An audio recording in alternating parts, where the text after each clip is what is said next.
Friend अस्सलाम वालेकुम। तो फ्रेंड समोसा तो आप खाते ही होंगे, लेकिन समोसे के बारे में क्या आपको ये चीज़ें पता है? तो आज इस वीडियो में आपको मैं बताऊंगा कि समोसे के सबसे बड़े नुकसान कौन से हैं, ठीक है। और ये नुकसान जो हैं ये कहीं से भी नहीं पता चलते, ये इंटरनेट पे कुछ खास वेबसाइट्स ही हैं जिन्होंने इसमें टेस्ट किए हैं और ये बताया कि इसके अंदर ये नुकसान हैं। सबसे पहला जी, हम समोसे की हिस्ट्री जानेंगे, हम डायरेक्ट नुकसान पे नहीं जाएंगे। ये नहीं कि कल समोसा मेरे घर आके मुझे पकड़े, भाई आपने क्यों कहा था कि मेरे ये नुकसान है। तो सबसे पहले जरा समोसे की हिस्ट्री जानेंगे। तो समोसा जो है वो इंडियन है या पाकिस्तानी है, ठीक है। ये बड़ी बात चलती है। पाकिस्तानी कहते हैं भाई हमारा वर्जन है, इंडियन कहते हैं ना भाई ना, ये तो हमने बनाया था, आपने हमसे ले लिया। हालांकि ना इंडियन है ना पाकिस्तानी है।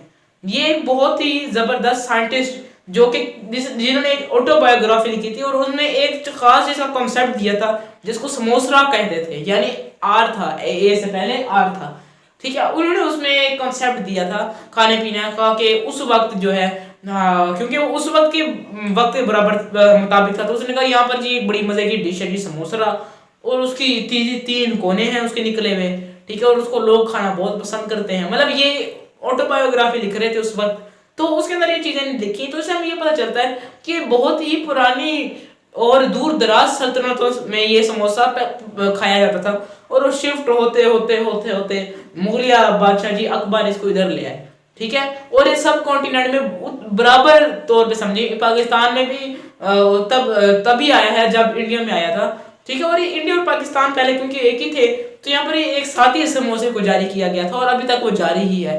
तो ये ना इंडियन है ये ना पाकिस्तानी, ये एक दूर दराज ग्रीस सल्तनत से ये आया था, ठीक है, जिसका कॉन्सेप्ट एक साइंटिस्ट ने अपनी ऑटोबायोग्राफी में लिखा है। अच्छा जी, तो वर्जन तो मैंने आपको बता दिया इंडियन है या पाकिस्तानी है। तो अब जी नुकसान की बातें आएंगी। सबसे पहले जी, सबसे पहला जो इशू है वो है जी डाइजेशन इशू, कि भाई जब ये जाता है ना तो आपके स्टमक का बुरा हाल हो जाता है, क्योंकि भाई स्टमक के एसिड इस पे काम ही नहीं करते। ये इतना जबरदस्त किस्म की इसकी कोटिंग हुई होती है कि आप इसको खाते हैं और स्टमक बेचारा जूसी छोड़ छोड़ छोड़ छोड़ छोड़ बेचारा उसका भी गला खुश्क हो जाता है भाई। और इसलिए जब आप समोसा खाते हैं ना और 15 मिनट बाद आपको शदीद प्यास भी लगती है, नहीं लगते तो भाई ये तो फिर 21 तोपों की सलामी, तोपों का मुंह आपकी तरफ करके। लेकिन ये बड़ी बात है कि जब आप समोसा खाते हैं आपको प्यास हर सूरत लगती है, क्योंकि स्टमक जितनी मर्जी उसके पास जूसेस होते हैं वो सारे के सारे छोड़ देते हैं, लेकिन समोसा डाइजेस्ट नहीं होता, ठीक है। बड़ी मुश्किल से जाके बाइल जूस और पैनक्रियाटिक जूस, जब काफी घंटों तक, तकरीबन 4 घंटे लगते हैं एक समोसे को डाइजेस्ट होने में, 4 घंटे तक आपका स्टमक लड़ता है, उसके बाद जाके उसके छोटे छोटे टुकड़े किए जाते हैं, पहले पहले नहीं होते छोटे छोटे टुकड़े। तो आप पता लगा सकते हैं ये समोसा कितना मजबूत समोसा है जो कि आपका स्टमक डाइजेस्ट नहीं कर सकता, ठीक है जी। उसके आगे वजह भी बताएंगे कि क्यों ऐसा होता है, अब समोसा किस चीज से बना होता है वो भी आगे चल के बताते हैं जी। दूसरे नंबर में ये फ्लोर के जो समोसे की पट्टी होती है वो एसिड को, स्टमक एसिड को अंदर जाने नहीं देती कि वो आलू तक पहुंचे, और आलू तक पहुंचेगा तो कुछ, चलो आलू में 1-2 प्रोटीन कुछ मरे पड़े होंगे तो वो जरा कुछ कुछ तो मिलेगा, लेकिन वो उसको पहुंचने ही नहीं देते आलू तक। मतलब आलू हजम नहीं होता समोसे का आपकी बॉडी में, और डायरेक्ट ही वेस्ट में कन्वर्ट किया जाता है, क्योंकि जूस जो है आपके स्टमक का वो उधर तक पहुंच ही नहीं सकता, वो बड़ी मुश्किल से पट्टी को हजम करता है और उसका भी कोई फायदा नहीं होता। उसकी पट्टी ड्राई और रिफाइंड फ्लोर से बनती है। अब रिफाइंड जो है ये लफ्ज बड़ा प्यारा लगता है भाई, refined milk, refined water, refined salt, लेकिन फ्लोर के मामले में ये उतना ही बुरा लफ्ज है, क्योंकि भाई फ्लोर को आप जितना रिफाइन करेंगे उतना खतरनाक हो जाएगा, क्योंकि फ्लोर के अंदर खास किस्म के एलिमेंट्स भी होते हैं जिसके अंदर सूजी और गंदुम होती है, ठीक है। जब आप गंदुम निकालते हैं और उसको बिल्कुल समझे उसका डायरेक्ट आटा पीस लें, उसके अंदर से ना मैदा निकालें और ना सूजी निकालें, तो उसको असल गंदुम और उसको असल आटा कहते हैं, कि उसके अंदर मैदा भी होता है और बाकी चीजें होती हैं जो कि बैलेंस होती है हर चीज, और आपकी एक बैलेंस डाइट होती है। लेकिन क्या करें भाई, समोसे के लिए फ्लोर जरूरी होता है और हलवे के लिए सूजी जरूरी होती है, तो अलग अलग बेचनी पड़ती हैं फैक्ट्रीज वालों को। इसलिए वो कहते हैं भाई अब इतने अच्छे तो हम भी नहीं कि हम डायरेक्ट सीधा आटा ही बेचें और वो भी एक ही दाम में, इसलिए वो हर चीज अलग अलग करके हमारे साथ ट्रिक्स लड़ाते हैं और मजाक करते हैं जो करते हैं, ठीक है। तो ये जो फ्लोर जो है ये रिफाइंड फ्लोर इसके अंदर डाला जाता है, जो कि इतना सख्त होता है कि अगर आप इसको पानी में मिला के इसको ऐसे गुठली बना के उसको अलग करेंगे तो आप देखेंगे कि कितने लंबी देर तक आप इसको खींचते जाएंगे कि लेकिन उससे अलग नहीं होगा असल बॉडी से। इसके अंदर इतना समझे स्टिकी सब्सटेंस पाया जाता है, ठीक है। और वो समझे पॉलिनोमियल्स होते हैं, यानी प्लास्टिक से मिलता जुलता होता है, क्योंकि उसके अंदर सारी चीजें तो निकाली जाती हैं, तो वो दरमियान में सिर्फ एक स्टिकी सब्सटेंस ही बचता है, जो कि समोसों में बड़ा प्यारा लगता है। लेकिन आपकी जुबान को अच्छा लगता है, आपके स्टमक को ही अच्छा लगता है। आपका स्टमक आपको अंदर से मुक्के मारा होता है, मुझे छोड़ दो, एक क्या मेरे साथ दुश्मन की लड़ाई हो गई। अच्छा जी, तीसरे नंबर पे बटर। इसके अंदर बटर बहुत डाला जाता है। बटर का मतलब मक्खन नहीं होता भाई इंग्लिश में, ठीक है। अब जहां बटर आया आप सोचे अच्छा इसके अंदर तो मक्खन डाला जाता है, यार मक्खन तो बड़ी अच्छी चीज होती है, चलो जी कल से समोसे खाने ऐसा बने, इसके अंदर बटर डाला जाता है।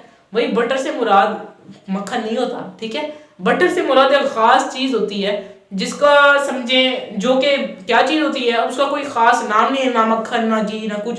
वो एक केमिकल फार्मूले से बनता है कि कोई भी ऑयल हो उसके अंदर से हाइड्रोजन गुजारी जाए निकल के प्रेजेंस में, तो एक हार्ड सब्सटेंस बन जाता है जिसको बटर ही कहते हैं। बेशक वो जो मर्जी बुला हो, वो ना मक्खन होता है ना घी होता है, जो भी चीज हो उसको बटर कहेंगे इंग्लिश में। उर्दू में मक्खन घी जो जो चीजें हों वो और बात है, लेकिन इंग्लिश में उसको बटर ही कहेंगे। अब जो ये माशाल्लाह आपके लिए ताज़ा बटर डालते हैं वो बहुत आपके लिए खतरनाक होता है। और आप कभी किसी एक समोसे बनाने वाले के साथ घंटे तक खड़े हो जाएं और आप देखेंगे कि भाई जान वो ऑयल खत्म ही नहीं होता। घर में भाई एक स्पून डालो और 10 मिनट बाद ऑयल का नामो निशान नहीं पाया जाता और आप ऑयल को ढूंढते फिरेंगे ये कहाँ गया। और भाई वो तो घंटे तक फ्राई करते रहते हैं और ऑयल का नामो निशान गुम नहीं होता और आपको वापस नहीं आता। मतलब ये ऑयल में इतना फर्क होता है। और ऑयल जो है तो फौरन हीट के साथ रिएक्ट करके वो वेपर में कन्वर्ट हो जाता है। लेकिन ये जबरदस्त बड़ा ऑयल है और ये जानवरों की चर्बी से बनाया जाता है, ठीक है, फ्राई करने के लिए। खासतौर पे जो भैंस है यानी गाय जो है जिसको कहते हैं काऊ, ठीक है, उसका जो फैट होता है वो इस चीज के लिए बड़ा खास होता है और उस फैट को बेचा जाता है खास तौर पे ताकि जो है उसको पिघाला जाए, ठीक है, पिघलाया जाए और उसका ऑयल बनाया जाए। क्योंकि जो उसका जो फैट है वो कभी भी वेपर में कन्वर्ट नहीं होता, लेकिन वो गर्म करने का सही काम देता है, ठीक है। और इसी वजह से कभी आप ऑयल जो उन्होंने पतीला रखा होता है जिसके अंदर उन्होंने ऑयल स्टोर किया होता है उसका कभी आप कलर देखें, ऐसा जबरदस्त कलर होता है कि आप छी करते हैं, ठीक है। तो ऐसा जबरदस्त उसका कलर, यानी ग्रीन भी नहीं होता, वो ब्लू भी नहीं होता, वो येलो भी नहीं होता, वो कोई भी कलर नहीं होता, वो अजीब तरीन कलर होता है जो कि पिघले हुए फैट्स का कलर होता है, ठीक है। यानी आपको पिघले हुए फैट्स, गाय की चर्बी उसके अंदर खिलाई जा रही होती है, ठीक है, जो कि बहुत ही खतरनाक होती है बॉडी के लिए। अच्छा जी, नीचे जी साल्ट आ जाता है, नमक। अच्छा, इसके अंदर समोसे के अंदर नमक भी पाया जाता है। खाते वाकई इतना लगता नहीं है कि इसके अंदर कोई नमक पाया जाता है, लेकिन जो इसके अंदर रिफाइंड आपका मैदा डाला जाता है उसके अंदर इतना ज्यादा साल्ट होता है कि आपकी सोच है उसके अंदर बेसिकली होता ही साल्ट है, सॉलिड फॉर्म में, वो पाउडर फॉर्म में नहीं होता, वो सॉलिड फॉर्म में होता है, ठीक है। और एक खास केमिकल होता है जो कि उसको आपस में जोड़ के रखता है, यानी हर इसके अंदर सॉल्ट ही सॉल्ट होता है, ठीक है। और जो आलू होता है, आलू से ज्यादा उसके अंदर नमक होता है भाई। ये खास तौर पे छापे मार के देखे गए हैं कि आलू से ज्यादा उसके अंदर नमक डाला जाता है ताकि उसके अंदर वो चीज भरी भी लगे। और आप समझते हैं कि भाई ये तो इतने ज्यादा आलू हैं और इसके अंदर इतने ये चीजें डालेंगे, ये तो बड़ी मजे की चीज है, हालांकि ये नहीं होता। अच्छा जी, ट्रांस फैट, ये ऐसा फैट है जो कि आपके लिए बहुत बड़ी मुसीबत और ये खत्म नहीं होने वाला। जैसे आपकी कंप्यूटर की या मोबाइल की जो हैंगिंग होती है वो हमेशा आपके साथ रहेगी सच्चे दोस्तों की तरह, तो ये भी आपके पास सच्चे दुश्मनों की तरह रहेगा हमेशा।